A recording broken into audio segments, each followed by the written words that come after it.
Hi everyone, Kate Maxwell here. This video will be me reading the first chapter of my book, Dream Raven. And if you would like to read the rest of the book, please visit my website at katemaxwellbooks.com. Thank you, and enjoy the view while I am reading the story. Chapter 1, Clara and Will. Clara squatted down in the ferns and watched a dragonfly pushing a lily pad across the pond. She giggled, covering her mouth, as she marveled at the clever little bug. The dragonfly's body arced down like a bow into dark pond water. Then, using its rear end like a propeller, its wings sputtered in the warm breeze as it skidded across the water. "How smart you are," she finally said, to no one but the bug. As if the dragonfly understood, it lifted its cobalt blue wings into the air and moved onto another lily pad. Only this one wasn't as cooperative as the first. Mired by an outgrowth of cattails, the pad barely moved an inch this time. "There's another one," Clara suggested, pointing to a tattered green pad with a yellow flower sprouting from its middle. "Perhaps you can make that one go a bit further."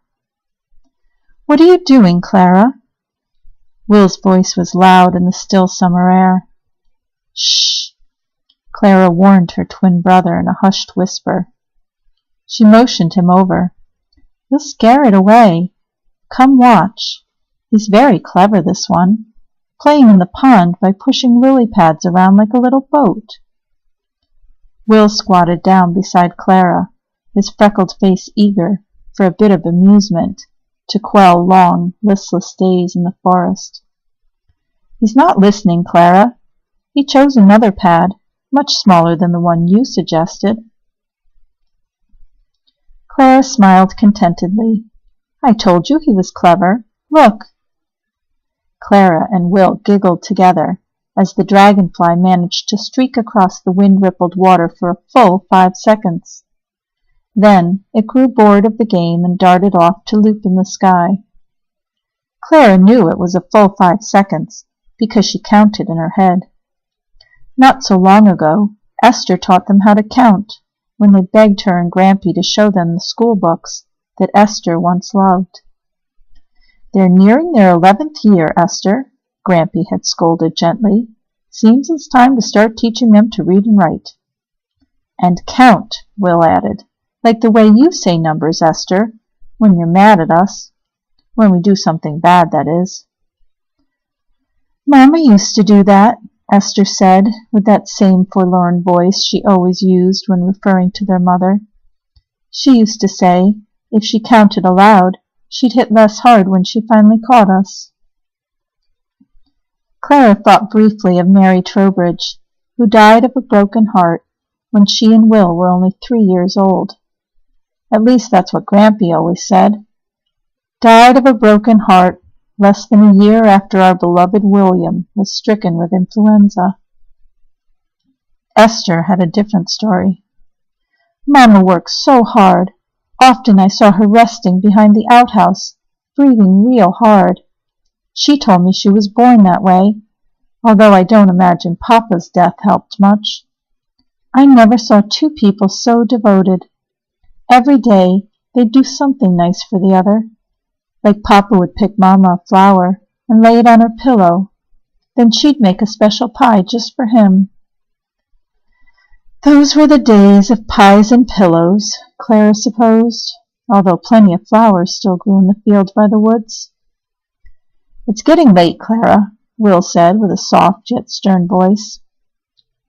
He'd begun to think of himself as the man of the family, often telling Clara what to do as if she had no mind of her own.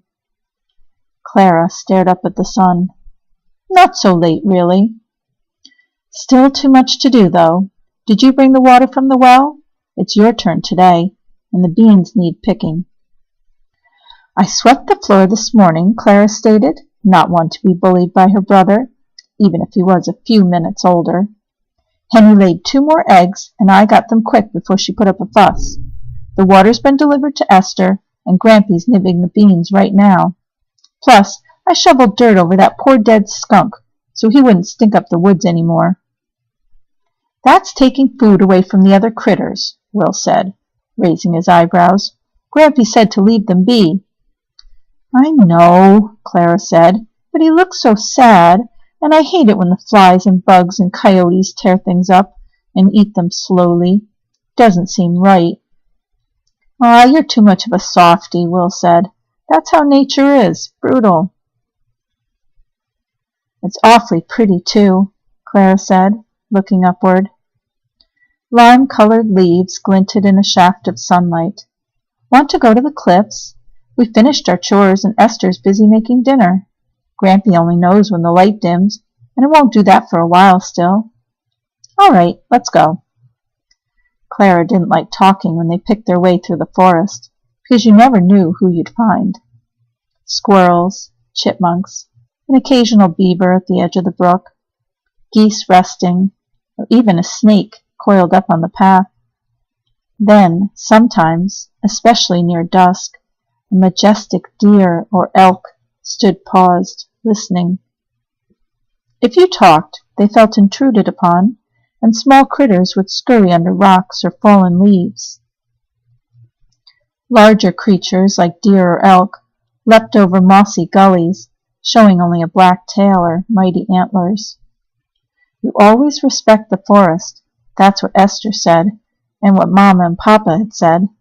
And if Grampy ever heard you'd done something bad like disturbing the mushrooms that sprung up everywhere, or killing something, like Will did when he was young, taking a rock and smashing a bug, you had to sit alone in the corner for a really long time. That's why Clara had a special walk for the forest. It was her walk and hers alone. Sometimes she imagined she looked like Pocahontas in one of the few books their family possessed. There was a picture in the book of the Indian princess stepping cautiously, quietly, tentatively, her moccasin-clad foot poised in the air. Clara loved that picture. When she walked through the forest, she was Pocahontas. Turning her foot this way and that, she positioned each step until she was able to walk quickly, barely breaking a stick to upset the silence. Clara could also look ahead while she walked and down at the same time. Her ears pricked up like a coyote, always listening for anything that didn't sound quite right. That's when you could spot something, if you were quiet and watchful. Will knew enough not to hurry her along, even though he was far ahead. He didn't care how he walked, stomping like a stormtrooper in the war, marching to a tune of his own. It didn't bother Clara, though. Let him be his own way and she'd be hers, although she could still count the times he'd startled away a precious doe that watched them with fearful brown eyes. When they finally reached the cliffs, Clara and Will stood awestruck by the magnificent beauty of orange rocks. They jutted and climbed, forming a sheer wall beneath the eggshell blue sky. A gnarly tree grew out of a crack in the rocks. The muddy, turbulent brook tumbled through thick underbrush far below, swollen by rain the night before. And in the distance, in the distance, was the most stunning sight of all, the lake.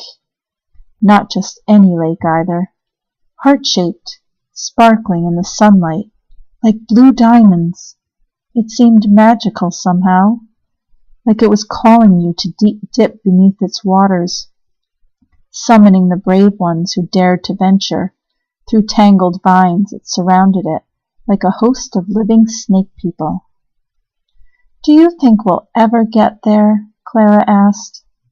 She sat on tamped-down dirt near the edge of the cliffs. With legs crossed Indian style, she rested her elbows on her knees and her chin on her knuckles, gazing out at the sight that she would never, ever, ever get tired of. "Someday," Will said. Those dreaded words, someday. How many times had Clara heard those words? It was just a nice way of saying no. But still, she hoped. Always she hoped that some day would somehow come. Then they heard it, the sound Clara never forgot, the sound that changed everything, the call of the dream raven.